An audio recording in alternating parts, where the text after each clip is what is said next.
Well, hi. What a blustery day today, Friday. Would that be February 5th, 2021? Today I'm back on my Mars colonization topic.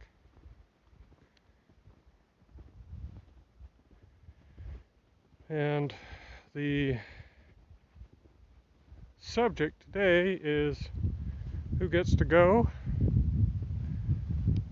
and who are the O.O.F crews.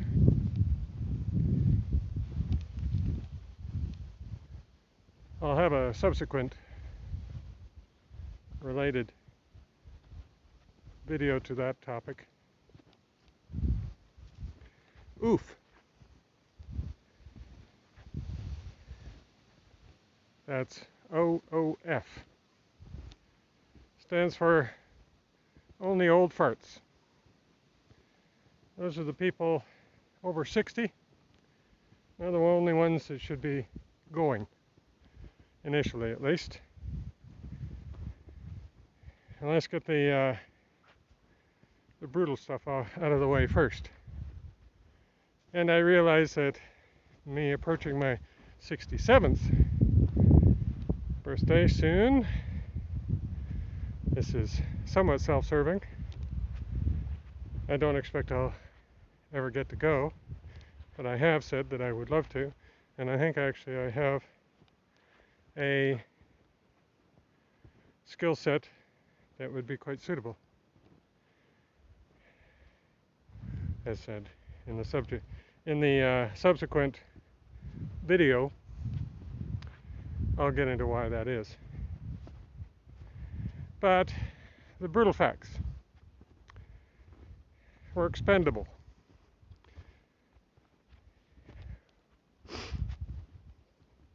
We've accomplished the majority of what we're going to accomplish here on planet Earth.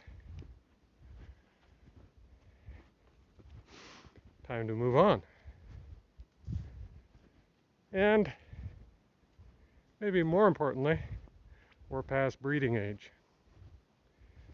And certainly initially, we're not going to solve the radiation problems entirely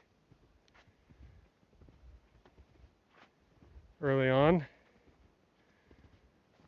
We can do our best efforts, but that really isn't going to be enough until we're there for a while, there being on Mars. And we shouldn't wait to try and solve that ahead of time. So we need the guinea pigs of us old farts. So O.O.F crews.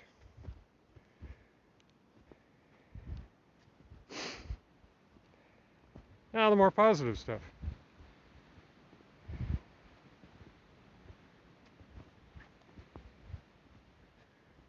We have that life experience. We have encountered plenty of failures, both our own and others,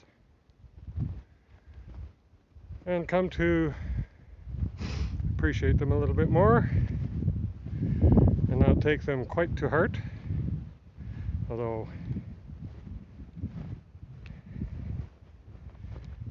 keeping them in mind and not repeating them is certainly something or a lesson that we have learned quite directly. We have our egos, all those sharp, spiky edges, worn off by being humbled to the point where they're actually kind of useful.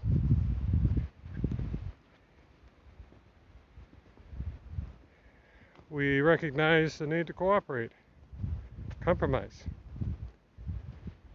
We understand our limitations much better. We're cautious, generally less prone to panic, and much more conservative. And that, in the end, is extremely important because, in my mind, and I have said this in previous videos on this topic, that the first missions need to be as simple and as conservative as possible. So, no fancy experiments, no exotic scientists,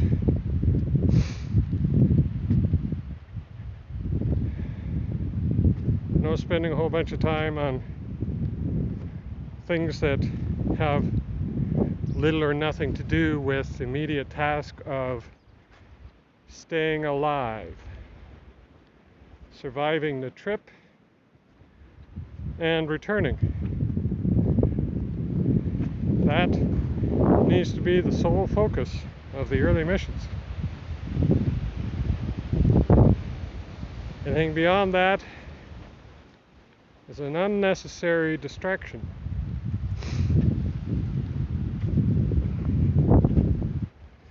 If you look at many of the extreme, and I'm really talking about, let's say, the not the modern YouTube, ironically, adventurers of today with instant communications and GPS locators and countless support systems in place. Those are, to put it honestly, stunts. They're not the adventurers of a bygone era, like Sir Edmund Hillary's conquest of Everest, or those that failed before him. And it's not the people that went to the Arctic and Antarctic back at the turn of the 19th century.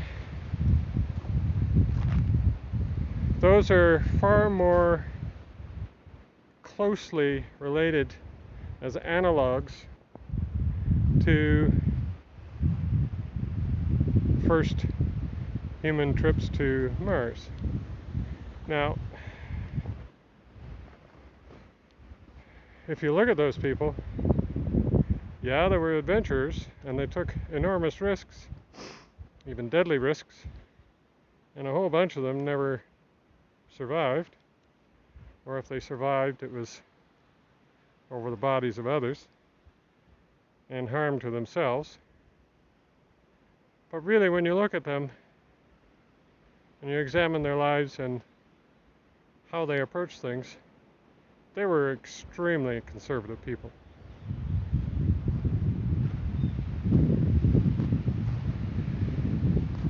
Sure, they probably expected glory and accolades if and when they succeeded, maybe even financial success, but their missions were very, very narrowly defined.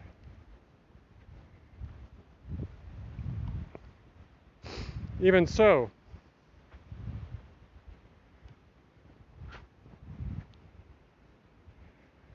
they're pale analog to the absolute extreme edge of danger that trips to Mars for any foreseeable future you and I might think of could possibly compare to.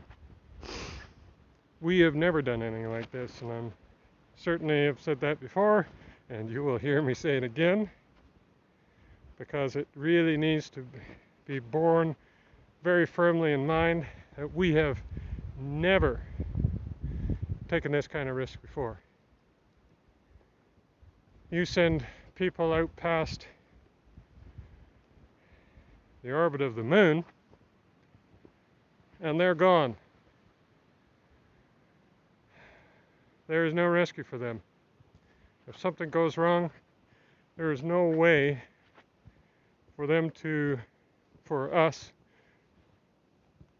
here on Earth to help them. We can give them all the advice we want.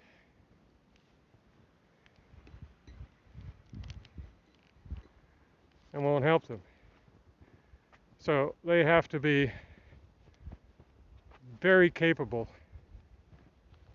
and very calm and patient people. And I would submit to you, those you select to go to Mars first need to be over 60.